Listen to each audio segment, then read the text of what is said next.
दोस्तों, एक बार फिर से स्वागत है आप सभी का आपके अपने favourite English learning channel scholar English पर। मेरा नाम है दीपिका कुमावत और मैं इस चैनल पर वेरियस कॉम्पिटिटिव एग्जाम्स के लिए इंग्लिश सब्जेक्ट टीच करती हूँ। तो बेसिकली आज के इस वीडियो में हम डिस्कस करने जा रहे हैं द हिंदू एडिटोरियल का वोकैब एनालिसिस। आशा करती हूँ कि आप इन सेशंस के साथ रेगुलरली जुड़ रहे हैं और इनका बेनिफिट भी उठा रहे हैं, क्योंकि इन सेशंस का मकसद है आपकी वोकैब पावर को और ज़्यादा इन्हांस करना। और ये जो वोकैब सेशंस है, ये बैंक, एसएससी, रेलवे, यूपीएससी या फिर किसी भी कॉम्पिटिटिव एग्ज़ाम के लिए इक्वली बहुत ही ज़्यादा इंपॉर्टेंट है। तो चलिए और ज़्यादा देर ना करते हुए बढ़ते हैं हमारे वोकैब शो की तरफ और जानेंगे कि आज का हमारा सबसे पहला वर्ड कौन सा है। तो हमारा सबसे पहला वर्ड है मोरास। मोरास का मतलब होता है असमंजस या अराजकता, जटिल परिस्थिति होना, उसे कहा जाता है मोरास। और ये हमारे पास पार्ट्स ऑफ स्पीच में नाउन है। सिनोनिम इसका होता है confusion. For example, the family get together become a morass of grief, यानी कि परिवार का मिलन शोक का दलदल बन गया था। इस कॉन्टेक्स्ट में हम जो है वो मोरास इस वर्ड का अलग अलग सेंटेंसेस में यूज कर सकते हैं। देन इसी के साथ हम आगे बढ़ेंगे हमारे नेक्स्ट वर्ड की तरफ और जानते हैं कि हमारा अगला वर्ड कौन सा है। तो हमारा अगला वर्ड है स्टैंड आउट। स्टैंड आउट का मतलब होता है आसानी से ध्यान देने योग्य, जिस पे आसानी से ध्यान चला जाए या फिर जो ध्यान खींचे, उसे कहा जाता है स्टैंड आउट। और ये एक फ्रेजल वर्ब है। सिनोनिम इसका होता है बी नोटिसेबल, यानी कि जो चीज़ आसानी से ध्यान में आ जाए उसे कहा जाता है be noticeable. For example, her design skills at the event stood out, यानी कि कार्यक्रम में उसका डिज़ाइन कौशल सबसे अलग था। इस कॉन्टेक्स्ट में हम जो है वो स्टैंड आउट इस फ्रेजल वर्ब का अलग अलग सेंटेंसेस में यूज़ कर सकते हैं। देन इसी के साथ आगे चलते हैं हमारे नेक्स्ट वर्ड की तरफ और जानते हैं कि हमारा अगला वर्ड कौन सा है। तो इसके बाद हमारा अगला वर्ड है होल अप। होल अप का मतलब होता है छुप जाना। पहचाने जाने या ध्यान भटकाने से बचने के लिए किसी स्थान पर शरण लेना या फिर छुप जाना, उसे कहा जाता है होल अप। और ये एक फ्रेजल वर्ब है। सिनोनिम इसका होता है हाइड या फिर कंसील, यानी कि छुपना। For example, the man hold up in the cave for 7 months, यानी कि एक व्यक्ति 7 महीने तक गुफा में छिपा रहा। इस कॉन्टेक्स्ट में हम जो है वो होल अप इस फ्रेजल वर्ब का अलग अलग सेंटेंसेस में यूज कर सकते हैं। देन इसी के साथ हम आगे बढ़ेंगे हमारे नेक्स्ट वर्ड की तरफ। तो हमारा अगला वर्ड है इनकार्सरेशन। इनकार्सरेशन का मतलब होता है कैद, किसी को बंदी बनाने की अवस्था, उसे कहा जाता है इनकार्सरेशन।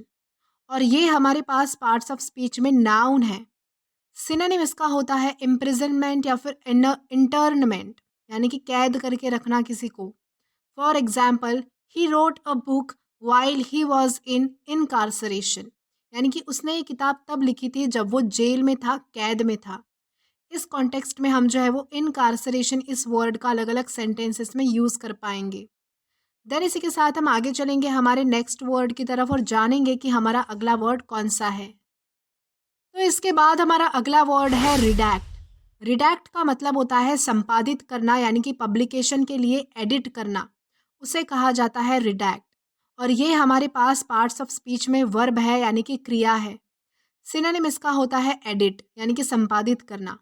For example, the publisher is in confusion about how to redact the document, यानी कि जो पब्लिशर है वो बहुत ज़्यादा कन्फ्यूजन में था कि इस डॉक्यूमेंट को एडिट कैसे किया जाए, संपादित कैसे किया जाए।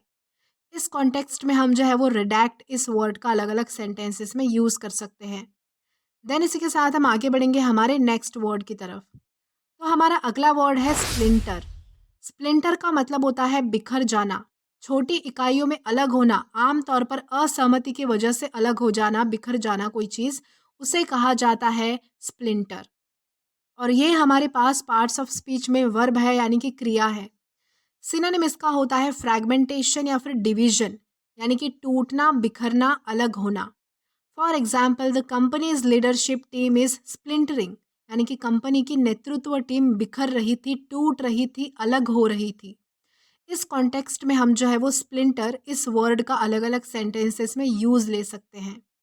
तो चलिए इसी के साथ हम आगे बढ़ेंगे हमारे नेक्स्ट वर्ड की तरफ और जानेंगे कि हमारा नेक्स्ट वर्ड कौन सा है। तो हमारा अगला वर्ड है एक्सपैंड। एक्सटेंट का मतलब होता है वर्तमान, यानी कोई चीज़ वर्तमान में मौजूद होना, उसे कहा जाता है एक्सटेंट। और ये हमारे पास पार्ट्स ऑफ स्पीच में एग्जेक्टिव है, यानी कि विशेषण है। सिनोनिम इसका होता है प्रेजेंट या फिर एग्जिस्टेंट, यानी कि जो चीज़ अभी फ़िलहाल एग्जिस्ट करती है या फिर वर्तमान में मौजूद है, उसे कहा जाता है प्रेजेंट या फिर existent. For example, the extant species of birds in this region offer a glimpse of diversity, यानी कि इस क्षेत्र में पक्षियों की मौजूद प्रजातियां विविधता की झलक पेश करती है। इस कॉन्टेक्स्ट में हम जो है वो एक्सटेंट इस वर्ड का अलग अलग सेंटेंसेस में यूज़ कर सकते हैं। देन इसी के साथ हम आगे चलेंगे हमारे नेक्स्ट वर्ड की तरफ और जानेंगे कि हमारा नेक्स्ट वर्ड कौन सा है। तो हमारा अगला वर्ड है केक वॉक। केक वॉक का मतलब होता है आसान विजय, जिसे करना या फिर पाना आसान हो, ऐसा कोई काम, उसे कहा जाता है केक वॉक। और ये हमारे पास पार्ट्स ऑफ स्पीच में नाउन है। सिनोनिम इसका होता है इजी, यानी कि आसान। For example, she cook all the recipes like a cake walk, यानी कि उसने सारी रेसिपीज ऐसे बनाई जैसे उसके लिए बहुत ही ज़्यादा आसान था। इस कॉन्टेक्स्ट में हम जो है वो केक वॉक इस वर्ड का अलग अलग सेंटेंसेस में यूज़ कर सकते हैं। देन इसी के साथ हम आगे बढ़ेंगे हमारे नेक्स्ट वर्ड की तरफ और जानते हैं कि हमारा अगला वर्ड कौन सा है। तो हमारा अगला वर्ड है कॉन्सेक्रेशन। कॉन्सेक्रेशन का मतलब होता है अभिषेक, किसी चीज़ को पवित्र बनाने का कार्य, विशेषतः धार्मिक समारोह के माध्यम से किसी चीज़ को पवित्र बनाना, उसे कहा जाता है कॉन्सेक्रेशन। और ये हमारे पास पार्ट्स ऑफ स्पीच में नाउन है। सिनोनिम इसका होता है रिचुअलाइजेशन या फिर सैंक्टिफिकेशन, यानी कि अभिषेक करना, किसी चीज़ को पवित्र बनाना, धार्मिक समारोह करना, उसके द्वारा पवित्र बनाना। For example, the consecration of the temple marked the beginning of a new era for the religious community. यानी कि मंदिर के अभिषेक ने धार्मिक समुदाय के लिए नए युग की शुरुआत कर दी। इस कॉन्टेक्स्ट में हम जो है वो कॉन्सेक्रेशन इस वर्ड का अलग अलग सेंटेंसेस में यूज़ कर सकते हैं। देन इसी के साथ हम आगे बढ़ेंगे आज के हमारे लास्ट वर्ड की तरफ और जानेंगे कि आज का हमारा लास्ट वर्ड कौन सा है। तो हमारा वर्ड है इन line with. In line with का मतलब होता है के अनुसार, और ये एक फ्रेज है। सिनोनिम इसका होता है अकॉर्डिंग, यानी कि अनुसार। For example, Reena's decision to pursue further education is in line with her career goals, यानी कि रीना का आगे की शिक्षा प्राप्त करने का निर्णय उसके करियर गोल्स के अनुसार था। इस कॉन्टेक्स्ट में हम जो है वो इन लाइन विथ इस फ्रेज का अलग अलग सेंटेंसेस में यूज़ कर सकते हैं। तो दोस्तों आज के लिए बस इतना ही। अगर आपको वीडियो पसंद आया हो तो do like this video, subscribe the channel and share as much as you can. और अगर आपने इससे पहले वाला वीडियो नहीं देखा है तो आप यहाँ पर क्लिक करके वो पहले वाला वीडियो भी देख सकते हैं। Till then keep learning. Thank you.